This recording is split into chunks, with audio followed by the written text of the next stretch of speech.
Statistics show that 60% of falls happen on the same level, resulting from slips and trips. Slips happen when there's too little friction or traction between the person's footwear and the surface they're walking on. Wet or oily surfaces or footwear. Spills that are not cleaned up right away. Loose or unanchored walking surfaces.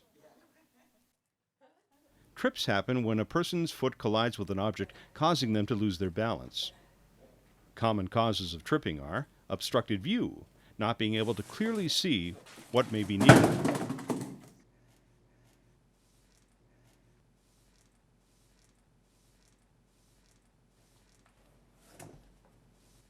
Poor lighting. Clutter and unsecured cords or cables.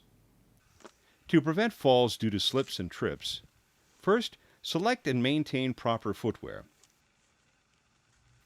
Flip-flops should never be worn while working. Ensure footwear has both a heel and sole made of appropriate anti-slip material.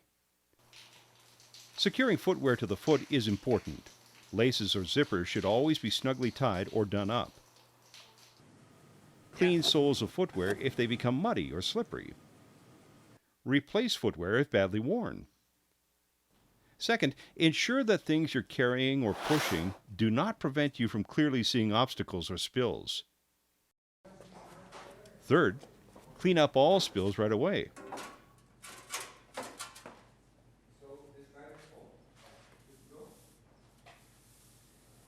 Fourth, remove obstacles and keep walkways clear of clutter. Keep work areas and walkways well lit.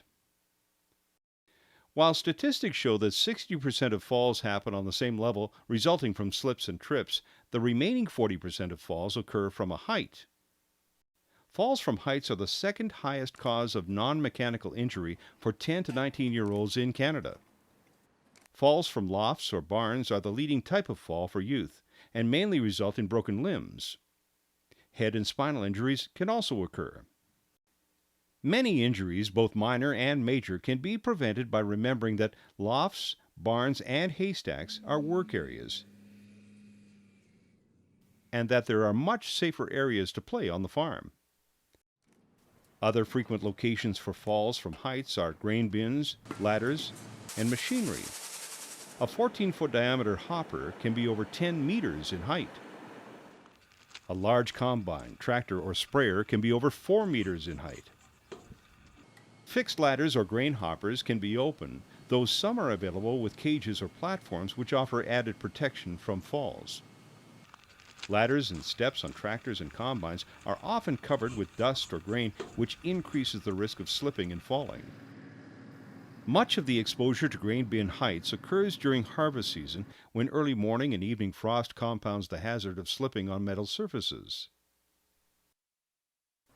Whether you're climbing fixed ladders or grain bins or on and off of machinery, remember, maintain 3-point contact when climbing on or off or up and down. 2 hands and 1 foot or 2 feet and 1 hand all the time. When climbing, use a pouch or belt to carry tools or supplies. Safe climbing requires 2 hands.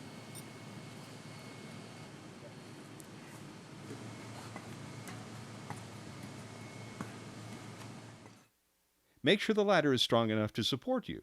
Check before you climb.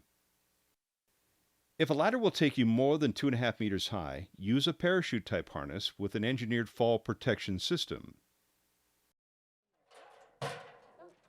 Portable ladders can also be hazardous. Here are a few general safety points to remember. Inspect ladder before using. Will it support you? Keep ladders away from electrical lines. Look up to live. Before mounting a ladder, clean the soles of muddy or slippery footwear. Avoid climbing with wet soles as they increase the slipping hazard. Wear protective footwear with slip-resistant heels and soles. Face the ladder when going up or down and when working on it. Keep the center of your body within the side rails. Leaning your body out beyond the side rails makes the ladder very unstable. Maintain 3-point contact by keeping 2 hands and 1 foot or 2 feet and 1 hand on the ladder at all times. Grasp the rungs when climbing a ladder, not the side rails. If your foot slips, maintaining your hold on a rung is much easier than a rail. A couple specific points should be mentioned regarding stepladder use. Use a stepladder that is about 1 meter shorter than the highest point you have to reach. That gives a wide, stable base and places the shelf at a good working height. If your knees are above the top of the stepladder, you've climbed too high. Never climb on the top 2 steps of a stepladder. Do not use stepladders on soft ground when one leg may sink farther into the ground than the others, making the ladder unstable. A couple specific points should also be mentioned regarding extension ladder use. If the ladder weighs more than 25 kilograms, use 2 people to stand it up, one bracing the bottom while the other grasps the top rung and raises the ladder by walking towards the base.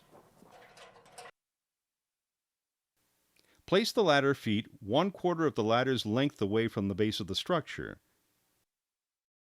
For every 4 feet high, the base of the ladder should be out 1 foot. Erect the extension ladder so that a minimum of 1 meter extends above a landing platform. Do not climb higher than the 4th rung from the top of the ladder. Tie the ladder at the top to secure support points. Block the legs or place a person at the base of the ladder to prevent it from slipping. Falls in the rural area often involve horses. Even the most experienced and best trained riders encounter unplanned dismounts. Horseback riding has a higher injury rate per hour of exposure than downhill ski racing, football, hang gliding, and motorcycle racing. More than 60% of horse-related deaths are caused by head injuries. Wearing a properly fitted riding helmet reduces riding fatalities by 70 to 80%. Helmets intended for equestrian activities are built differently than other sporting helmets. Riding helmets cover more area of a rider's head. Equestrian helmets are designed to protect the rider's head in 2 ways. First, the protective shell reduces penetration by sharp objects like horses' hooves and sharp rocks. Second, all have interior foam padding to cushion the head and absorb impacts caused by the ground or other objects. Even though they are extremely strong, riding helmets are light and do not interfere with the rider's balance like other helmets might. In the event of an unplanned dismount, an equestrian helmet must be fit and be secured to properly protect the rider's head. The helmet should fit snugly around the entire skull and sit just above the eyebrows. It should not feel uncomfortable, but should fit tightly enough so that if the helmet is gently wiggled, the scalp and skin of the rider's forehead will move with it.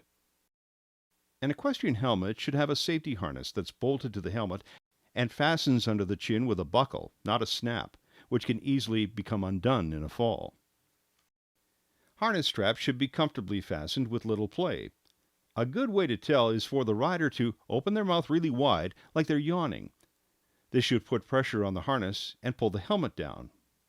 The helmet should have adjustment at the back so it can easily be adjusted to fit snugly under the rider's occiput, the bony part at the back of the skull, and keep the helmet from sliding forward over their eyes. Read the label of any equestrian helmet you consider purchasing. All should meet the impact and retention standards of the ASTM, the American Society for Testing in Materials, or be certified by the SEI, Safety Equipment Institute. These are the symbols you should see. Because a riding helmet is designed to absorb the force of a blow or fall, once a helmet has had direct impact from a fall or blow, it should be replaced, as the foam padding will have condensed. This is what absorbs the force of a fall. Foam, glues, and resins become brittle over time and become less effective. Equestrian helmets should be replaced at least every 5 years. A manufacturer's date is located near the ASTM or the SEI certification seals. Extreme heat. Above 40 degrees Celsius will damage a helmet, so do not leave it in a hot vehicle or in direct sunlight. In the event of an unplanned dismount, a foot caught in the stirrup can have serious consequences. When mounted, wear riding boots with a heel and a smooth sole to prevent being caught in the stirrup.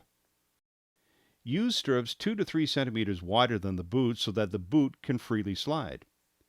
Breakaway or safety stirrups are available and should be considered for children and novice riders. When you have an unplanned dismount, and if you ride much you will, it's important to know how to fall in a way that will minimize your chances of being hurt. When you become unseated, the most important thing you can do is not stick out your legs or arms. If you try to break your fall, you'll end up breaking your bones. The second most important thing to remember is to roll away from your horse. You do not want him to step or fall on you. Tuck and roll, and think of falling off as an act of tumbling with speed. The third thing to remember is let go of the reins. Once you know you're falling, the reins will not keep it from happening, and holding on is a good way to dislocate your shoulder. As in any outdoor activity where you may be some distance from help, it's always a good idea to carry a cell phone and know basic first aid. Incidents will happen, and being prepared is important. It was April of 2010, and I was going out to cut pears, cow-calf pears, with my brother. And pretty much the last thing I remember is we cut a cow-calf pear off, and this calf cut back. And that's the last thing I recall of that morning. And what happened was, when the calf cut, my horse fell. All 4 feet came out from under him, and it happened so quick that I could not brace myself. So the first thing that hit was my left side of my face, and the horse bounced back up and he ran, and I did not. My brother actually didn't see it happen. He just saw the horse run off, and so his first thing was, I'll go get the horse. And my dad was right behind me, and by the time he got to me, my face was already swollen, had a big black eye. I actually don't know what he was thinking or what he was, and he didn't want to leave me, so he stayed with me until Caleb finally caught the horse. Then Dad went and got Mom, and they decided they needed to call an ambulance. They didn't want to move me. Called the ambulance, they came and got me, and the doctor at Hannah Hospital assessed me there, and they decided I needed to go to Calgary. So they called STARS to come pick me up, and they took me to Calgary Hospital, and I got scans done and I got all sorts of tests done, and they came to the conclusion that I had 4 broken bones around my left eye, and I had a very severe concussion, and I don't recall any of this. I remember actually waking up in Hannah Hospital, but it's kind of blurry. I don't remember much. It's kind of like I was in a dream almost. There was no ice, there was no mud, it was just a good, one of those things that you just happened and you can't really control. It was more of an eye-opener, like, anything could happen, A lot of people think it won't happen to me. I wasn't wearing cowboy boots. I wasn't wearing a helmet. I wasn't wearing proper gear. It was very lucky that that's the only thing that happened to me. I could have got dragged around the field 3 or 4 times before they could catch the horse. I think twice about what could happen. I'm not afraid of it. Like, if I don't remember any of that happening. If I did, it wasn't the horse's fault, it wasn't my fault, it was just, I'm not scared of the horse, I just know what can happen now. It was like I got everything taken away from me. Baseball. That meant everything to me. So I didn't like that, and I tried to, push myself and thought, I can just get back on, and it's not that big of a deal. Well, it was, and now I am paying for that price. And because of that, I will now have headaches for life now, because I tried to push it.